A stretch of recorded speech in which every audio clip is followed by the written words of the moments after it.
Bonjour à tous, aujourd'hui je vais vous présenter mes 6 lectures du moment que vous pourrez retrouver prochainement en résumé sur ma chaîne YouTube et aussi sur mon site internet.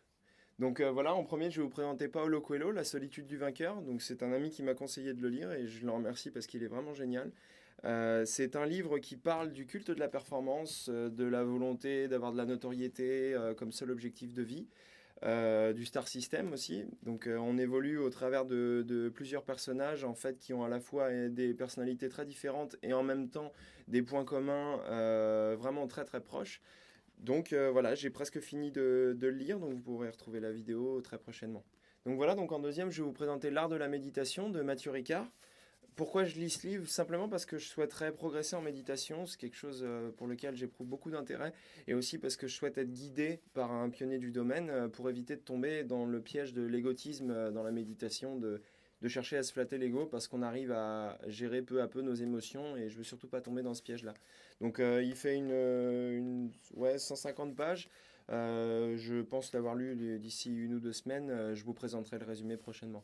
Donc voilà, donc en troisième, je vais vous présenter Rousseau, Les rêveries du promeneur solitaire. Donc c'est un livre qui raconte 10 promenades qu'il a effectuées au cours de sa vie, où il explique un petit peu les difficultés qu'il a traversées, les persécutions qu'il a subies, et aussi les joies intenses qu'il a ressenties. Donc il explique philosophiquement comment il a réussi à trouver l'équilibre dans sa retraite à la fin de sa vie. Donc, pourquoi je lis ce livre? Parce que au niveau de la syntaxe et du vocabulaire, j'y trouve énormément d'inspiration pour écrire. Et aussi parce que philosophiquement, il parle de sujets qui nous concernent tous, qu'on a forcément traversés au cours de nos vies, donc je trouve que c'est un apport extrêmement important. Je précise seulement que je vais résumer chaque promenade parce que ce serait dommage de résumer la totalité du livre dans une seule vidéo et de passer à côté de la diversité des sujets qu'il aborde dans chaque promenade. En quatrième, je vous présente Ces glucides qui menacent notre cerveau. C'est un livre que je lis pour améliorer mon quotidien avec ma maladie.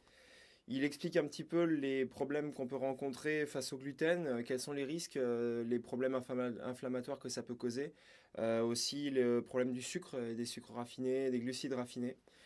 Le seul truc, c'est qu'il faut le prendre un petit peu avec des pincettes parce que c'est écrit un peu à l'américaine avec le remède miracle et tout ça. Donc quand on fait abstraction de tout ça, le contenu médical est très intéressant. Ensuite, je vous présente The Upside of Stress. C'est un livre qui explique ce que c'est que le stress, comment ça fonctionne au niveau cérébral et psychologique.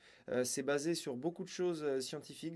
C'est un livre où on a un petit peu du mal à contredire ce qui est dedans, ce qui est forcément très, très intéressant pour mieux gérer notre stress ou des choses comme ça. Donc s'il y a des gens qui ont cette optique-là, je leur conseille vivement de le lire parce que c'est très très convaincant.